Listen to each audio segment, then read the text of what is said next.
आज मैट्रिसेस का 4th lecture में हम लोग मल्टीप्लिकेशन ऑफ मैट्रिसेस की बात करेंगे। तो सबसे पहले हम एडिशन में देखे थे कि किन्हीं भी दो मैट्रिसेस को कब ऐड कर सकते हैं, जब उन दोनों का ऑर्डर सेम हो। तो ऐसे ही मल्टीप्लिकेशन के लिए पहले हमें चेक करना पड़ेगा कि जिन दो मैट्रिसेस का आपस में मल्टीप्लाई कर रहे हैं उसमें पहले मैट्रिसेज में जितने नंबर ऑफ कॉलम होने चाहिए उतना ही दूसरे वाले मैट्रिसेज में नंबर ऑफ रोज है कि नहीं। अगर है तभी मल्टीप्लिकेशन पॉसिबल है, अदरवाइज नहीं होगा। जैसे product of two matrices A and B, A into B is defined if number of columns in A matrix is equals to number of rows in B matrix, तभी जाके possible है। वैसे अगर मैं बात करूं बी इंटू ए, तो B into ए कब पॉसिबल होगा? जब बी में जितने नंबर ऑफ कॉलम्स हैं उतने ही ए में नंबर ऑफ रोज होने चाहिए, जब जाके बी इंटू ए डिफाइंड हो जाएगा। या फिर हम ऐसे कह सकते हैं, इसी को बोल सकते हैं कि for product to be defined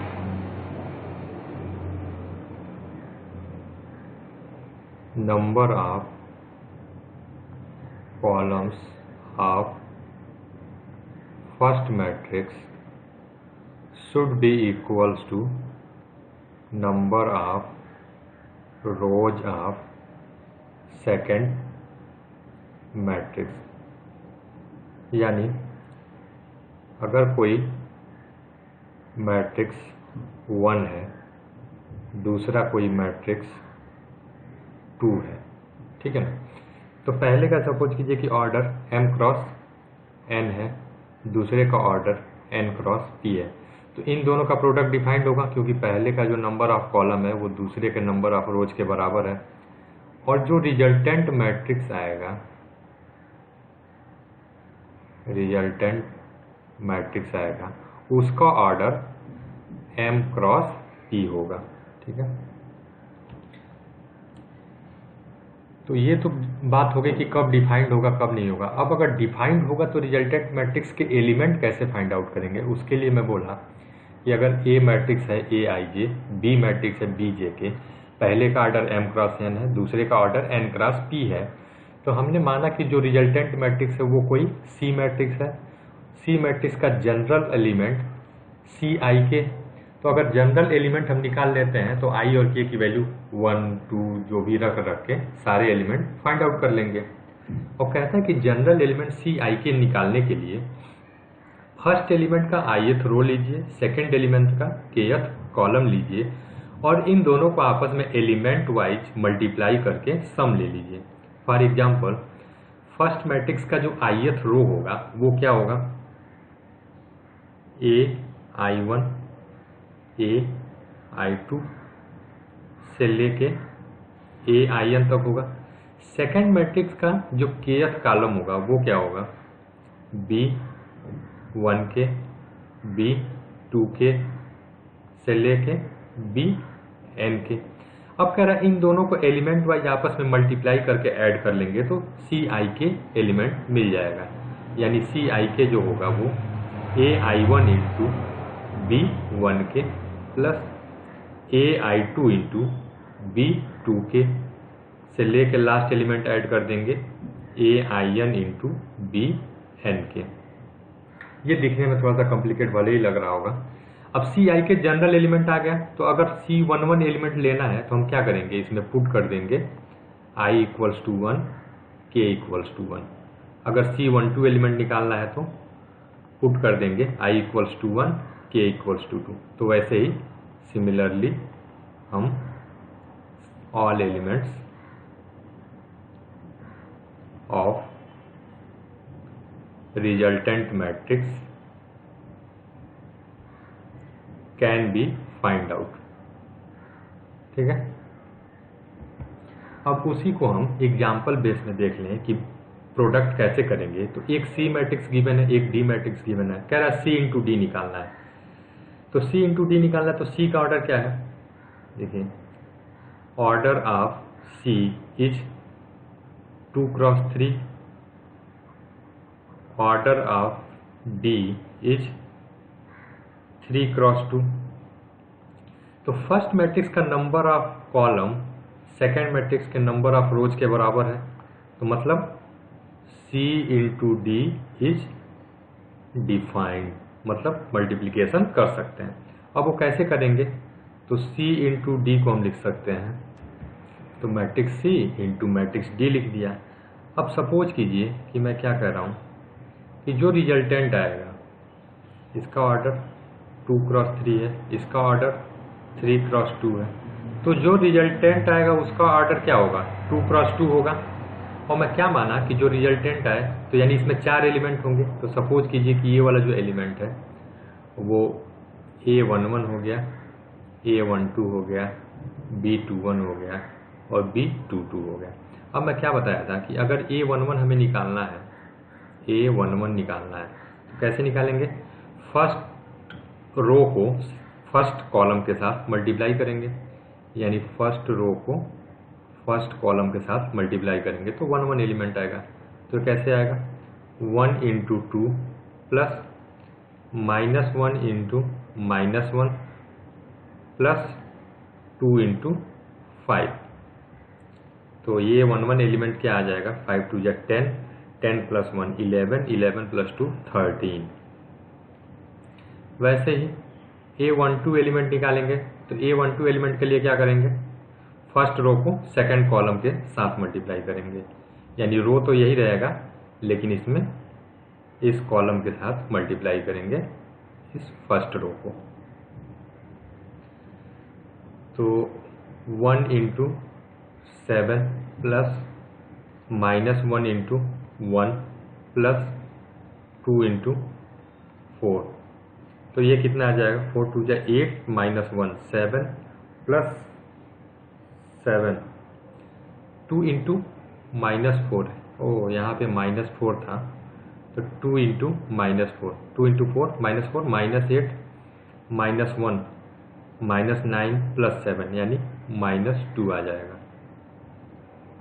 वैसे 821 की वैल्यू निकाल लेंगे, 822 की वैल्यू निकाल लेंगे, तो 821 की वैल्यू आ जाएगी 17 और 822 की वैल्यू आ जाएगी -13। तो जो ये अपना रिजल्टेंट मैट्रिक्स आया था C इंटू डी, उसको हम कैसे लिख सकते हैं, 13 -2 17 -13 2x2, यही इसका C इंटू डी इस एग्जाम्पल के लिए आंसर हो जाएगा। दूसरा एग्जाम्पल लेते हैं, A और B मैट्रिक्स दिया है, A का ऑर्डर 2x2 है, B का ऑर्डर 2x3 है। तो ये बताइए A इंटू बी पॉसिबल है, क्योंकि number of columns of A is equals to number of rows of B, so A into B is defined and is equals to, first row को first column के साथ multiply करेंगे तो 6 into 2 plus 9 into 7, 6 into 2 plus 9 into 7, फिर first row को second column के साथ multiply करेंगे तो 6 इंटू 6 प्लस 9 इंटू 9, फिर फर्स्ट रो को थर्ड कॉलम के साथ मल्टीप्लाई करेंगे 6 इंटू 0 प्लस 9 इंटू 8, फिर सेकेंड रो को फर्स्ट कॉलम के साथ मल्टीप्लाई करेंगे 2 into 2 plus 3 into 7, 2 into 2 plus 3 into 7, फिर 2 इंटू 6 प्लस 3 इंटू 9, फिर 2 इंटू 0 प्लस 3 इंटू 8। जब इसको और सिंप्लीफाई कर देंगे तो A इंटू बी की वैल्यू आ जाएगी 75 117 72 25 39 24, 2x3 मैट्रिक्स आ जाएगा A इंटू बी का। अब B इंटू ए की बात करते हैं, तो B का नंबर ऑफ कॉलम क्या है, number of columns of B equals to 3, number of rows of A is equals to 2, तो ये दोनों आपस में इक्वल तो नहीं है, सो B into A is not defined, मतलब B इंटू ए हम कैलकुलेट नहीं कर सकते हैं। तो यहाँ से हम लोग जनरल स्टैंडर्ड बना सकते हैं कि if A into B is defined, B into A need not to be defined. मतलब इसका यही है कि हो सकता है कि A इंटू बी डिफाइंड हो, बट उसके आधार पे B इंटू ए भी डिफाइंड होगा, ये हम नहीं कह सकते। वो डिफाइंड भी हो सकता है, नॉट डिफाइंड भी हो सकता है, वो हमें चेक करना पड़ेगा। कैसे कि पहले मैट्रिक्स का नंबर ऑफ कॉलम दूसरे मैट्रिक्स के नंबर ऑफ रोज के बराबर है कि नहीं। उसके बाद सपोज कि एक मैट्रिक्स 1 है, एक मैट्रिक्स 2 है। मैट्रिक्स 1 का ऑर्डर अगर m क्रॉस n है, मैट्रिक्स 2 का ऑर्डर l क्रॉस p है। तो अगर मैं पूछूं कि मैट्रिक्स 1 इंटू मैट्रिक्स 2 अगर ये डिफाइंड होना है तो क्या होना जरूरी होगा। मैट्रिक्स 1 इंटू मैट्रिक्स 2 अगर डिफाइंड होना है तो n should be equals to l। और वैसे ही अगर मैट्रिक्स 2 इंटू मैट्रिक्स 1 अगर डिफाइंड होना है तो क्या होना पड़ेगा, मैट्रिक्स 2 इंटू मैट्रिक्स 1, यानी मैट्रिक्स 2 का जो नंबर ऑफ कॉलम है p should be equals to number of rows of 1, यानी m होना चाहिए। ये उसी को जनरल फॉर्म में हमने लिख दिया है। If A and B are two matrices then A into B may और may not B equals to B into A. अच्छा, हम एडिशन के केस में देखे थे कि क्या होता था कि हमेशा ही A plus B B plus A के ऑलवेज इक्वल होता था। तो हम क्या बोले थे कि कॉम्यूटेटिव लॉ होल्ड करता था, मैट्रिक्स एडिशन में कॉम्यूटेटिव लॉ होल्ड करता था। ये आप लोग कर चुके हैं, देख चुके हैं। सीरीज बदलने से रिजल्ट में कोई चेंज नहीं होता था। तो यहाँ पे लेकिन A into B B into A के इक्वल नहीं आ रहा है, तो हम इसको क्या बोल सकते हैं कि matrix multiplication is matrix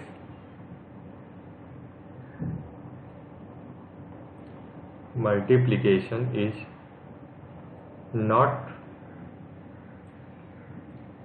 commutative. मतलब जनरली अगर उनका सीरीज बदल जाए, मैट्रिक्स को आगे पीछे कर दें, तो जो रिजल्टेंट मैट्रिक्स आएगा वो भी चेंज हो जाएगा, कम्यूटेटिव लॉ होल्ड नहीं करेगा। अब है कि matrices of diagonal matrices of same order, ये एक स्पेशल केस होता है कि अगर कभी भी दो डायगोनल मैट्रिक्स जिनका ऑर्डर सेम हो, अगर उनको आपस में मल्टीप्लाई करेंगे तो यहाँ पे कम्यूटेटिव लॉ होल्ड करेगा। यानी A इंटू बी करके देखेंगे, A इंटू बी, तो 1 इंटू 3 प्लस 0 यानी 3 हो जाएगा, यहाँ पे 0 हो जाएगा, यहाँ पे 0, यहाँ पे 8। और B इंटू ए भी करके देखेंगे तो सेम रिजल्ट आएगा। तो हम एक जनरल स्टैंडर्ड बोल सकते हैं कि यहाँ पे multiplication of diagonal matrices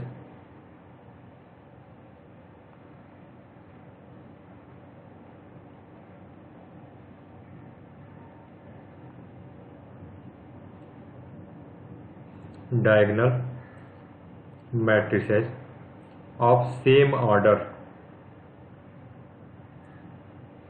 will be commutative।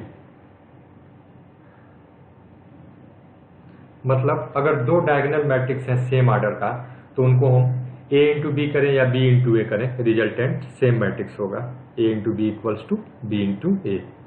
In this particular case A into B is equals to B into A। Next है zero matrix as the product of two non zero matrix. In case of numbers अगर हम देखते थे तो अगर दिया होता था A into B equals to 0, तो ये कब होता था, आइदर A इक्वल्स टू 0 और B इक्वल्स टू 0। लेकिन मैट्रिक्स के केस में ऐसा नहीं है। In case of matrices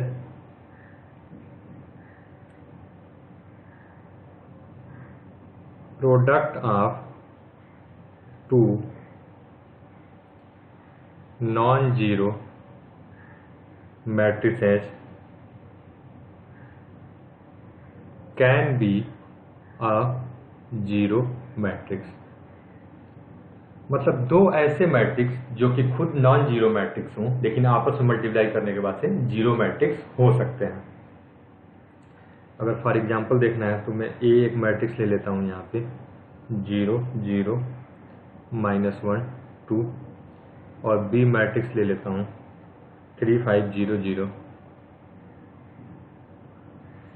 तो यहाँ पे आप देखेंगे कि ए इंटू बी जो मैट्रिक्स आएगा वो नल मैट्रिक्स या जीरो मैट्रिक्स हो जाएगा, जबकि ए भी नल मैट्रिक्स नहीं है, बी भी नल मैट्रिक्स नहीं है। Next property of multiplication of matrices, इसकी एक प्रॉपर्टी तो हम लोग देख ही चुके हैं कि कम्यूटेटिव नहीं होता है। अगर एसोसिएटिव ला चेक करना है तो यहाँ पे क्या होता है कि A into B into C is equals to A into B into C. मतलब पहले बी और सी को मल्टीप्लिकेशन कर लीजिए, फिर ए को मल्टीप्लाई कर लीजिए, जो रिजल्ट आएगा वही रिजल्ट ए इंटू बी को मल्टीप्लाई कर लें फिर सी को करें तो सेम आएगा। डिस्ट्रीब्यूटिव लॉ में क्या होता है कि सपोज कीजिए कि प्री डिस्ट्रीब्यूशन पोस्ट डिस्ट्रीब्यूशन दोनों अलग अलग केस हैं। अगर यहाँ पे ए प्री डिस्ट्रीब्यूशन है बी प्लस सी के साथ तो वो डिस्ट्रीब्यूट हो जाएगा ए बी प्लस ए सी, चाहे सी अगर पोस्ट डिस्ट्रीब्यूशन है मल्टीप्लिकेशन में ए प्लस बी के साथ तो ए सी प्लस बी सी हो जाएगा। Third one is existence of multiplicative identity. तो एडिटिव आइडेंटिटी में हम देख चुके हैं कि कोई भी मैट्रिक्स हो उसका एडिटिव आइडेंटिटी क्या होता था, नल मैट्रिक्स होता था, जीरो मैट्रिक्स होता था, क्योंकि उसको ऐड करने पे resultant same as it is वही मैट्रिक्स आ जाता था। तो ऐसे ही मल्टीप्लिकेटिव आइडेंटिटी उस मैट्रिक्स को बोलेंगे जिसको किसी मैट्रिक्स के साथ मल्टीप्लाई करने पे कोई चेंज ना आए मैट्रिक्स में, एज इट इज वही मैट्रिक्स आ जाए। तो यानी समझ पा रहे हैं कि वो आइडेंटिटी मैट्रिक्स होगा। For every square matrix A there exist an identity matrix of same order such that A into I is equals to I into A is equals to A, यानी रिजल्टेंट वही itself ए matrix आ जाएगा। Next example में तीन matrix given है A B और सी, ठीक है। तो ये दोनों प्रोडक्ट निकालना है। एक तरीके से ये एग्जांपल से क्या करना है कि एसोसिएटिव लॉ को प्रूव करना है। तो यहाँ पे आप ए इंटू बी मैट्रिक्स करके देखिएगा, ए इंटू बी मैट्रिक्स करके देखिएगा। मैं लिख दे रहा हूँ 2 -1 1 1 18 15 ए इंटू बी मैट्रिक्स आएगा। वैसे ही बी इंटू सी मैट्रिक्स जब निकालेंगे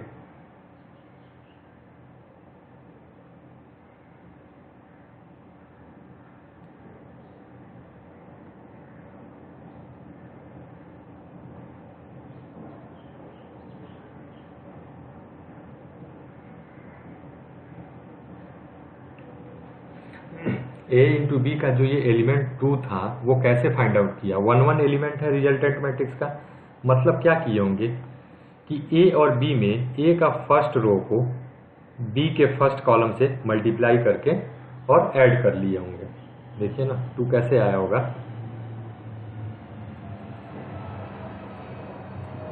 1 into 1 plus 1 into 0 plus -1 into -1, ये क्या आ जाएगा 2 आ जाएगा। वैसे ही यहाँ पे जो 1 आया है, 1 कैसे आया होगा, फर्स्ट रो को सेकंड कॉलम के साथ मल्टीप्लाई किया होगा। फर्स्ट रो को सेकंड कॉलम के साथ मल्टीप्लाई किया होगा। तो देख लीजिए 1 into 3 plus 1 into 2 plus -1 into 4, 4 into -1 -4 plus 2 -2 plus 3 1। ऐसे ही सारे एलिमेंट आप निकाल लेंगे ए इंटू बी, और फिर क्या कीजिएगा कि ए इंटू बी इंटू सी निकालिएगा, और ए इंटू बी आ गया है उसमें क्या कर दिएगा पोस्ट मल्टीप्लिकेशन सी के साथ कर देंगे। जो दोनों मैट्रिक्स आएगा वो चेक कीजिएगा कि दोनों सेम है कि नहीं। दोनों बिल्कुल सेम आएंगे।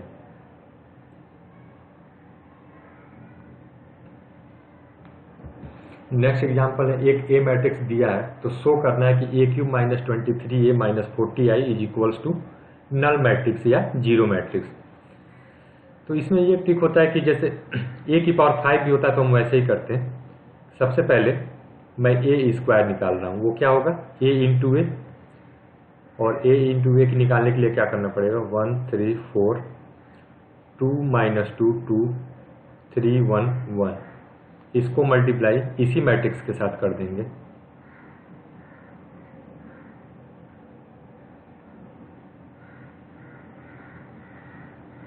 Three cross three into 3 cross 3, resultant भी 3 क्रॉस 3 आएगा। अब इसको फर्स्ट रो को फर्स्ट कॉलम के साथ मल्टीप्लाई करेंगे तो 1 into 1 plus 2 into 3 6 6 plus 1 7 plus 3 4 जा 12, तो ये क्या आ जाएगा 12 प्लस 7 19। फिर उसके बाद जब फर्स्ट रो को सेकंड कॉलम के साथ मल्टीप्लाई करेंगे तो 1 into 2 2 plus 2 into minus 2 minus 4 2 minus 4 यानी माइनस 2 प्लस 3 2 या 6 6 माइनस 2 यानी 4 हो जाएगा यहाँ पे। वैसे ही फर्स्ट रो को जब थर्ड कॉलम के साथ मल्टीप्लाई करेंगे 1 into 3 plus 2 into 1 3 plus 2 5 plus 3 into 1 8, ऐसे ही बाकी एलिमेंट्स आप मल्टीप्लाई करेंगे तो 1 12 8 14 6 15। लेकिन हमें चाहिए ए क्यूब, तो ए क्यूब कैसे मिल सकता है हमें, ए क्यूब जो होगा वो ए इंटू ए स्क्वायर होगा। तो ए लिख लीजिए 1 3 4 2 माइनस 2 2 3 1 1, और इसमें मल्टीप्लाई कर देंगे हम ए स्क्वायर से 19 4 8 1 12 8 14 6 15। इन दोनों का आपस में मल्टीप्लाई करेंगे तो सबसे पहले किससे मल्टीप्लाई करेंगे, फर्स्ट रो को फर्स्ट कॉलम के साथ मल्टीप्लाई करेंगे। तो जब फर्स्ट रो को फर्स्ट कॉलम के साथ मल्टीप्लाई करेंगे सिंप्लीफाई होके 63 दे देगा। फिर फर्स्ट रो को सेकंड कॉलम के साथ मल्टीप्लाई करेंगे, तो सेकंड कॉलम के साथ मल्टीप्लाई करेंगे तो वो सिंप्लीफाई होके 46 हो जाएगा। फिर फर्स्ट रो को थर्ड कॉलम के साथ मल्टीप्लाई करेंगे तो उसके बाद से वो सिंप्लीफाई होके 69 हो जाएगा। फिर उसके बाद से क्या करेंगे, सेकंड रो लेंगे,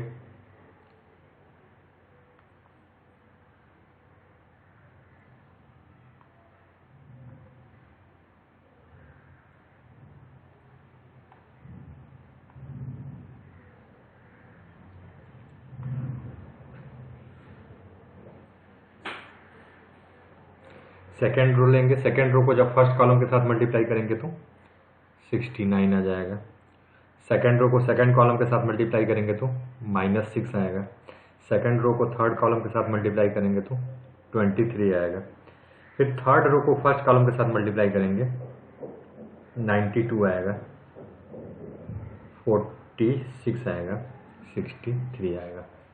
तो ए क्यूब तो हमें मिल गया। अब 23 ए कितना होगा, ए इतना है, ए इतना है तो 23 ए क्या हो जाएगा, 23 से मल्टीप्लाई कर देंगे मैट्रिक्स ए में 1 2 3 3 -2 1 4 2 1। तो जो मैट्रिक्स आएगा किसी भी स्केलर से मल्टीप्लाई करते हैं तो वो स्केलर का क्या होता है, सारे एलिमेंट में मल्टीप्लाई हो जाता है। तो 23 इंटू 1 23, 23 इंटू 2 46, 23 इंटू 3 69, 69 -46 23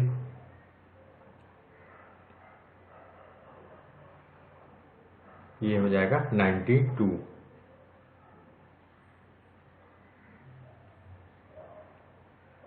फिर 23 इंटू 2 46, 23 इंटू 1 23 आ गया, ठीक है। और 40i क्या हो जाएगा, 40i जो हो जाएगा आइडेंटिटी मैट्रिक्स में 40 से मल्टीप्लाई हो जाएगा, तो ये हो जाएगा 40i। जब इन तीनों को हम लोग रखेंगे a cube minus 23a minus 40i, तो हम देखेंगे कि वो एक नल मैट्रिक्स या जीरो मैट्रिक्स मिलेगा जिसका ऑर्डर 3x3 होगा।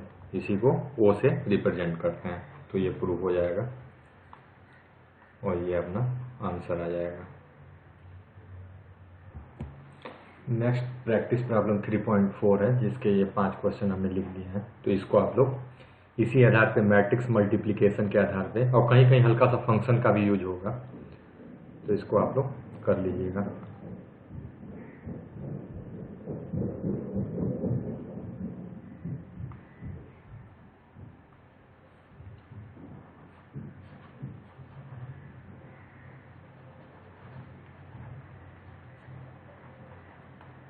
बाकी अगर क्वेश्चन नहीं होते हैं तो उसको बाद में हम लोग डिस्कस कर लेंगे।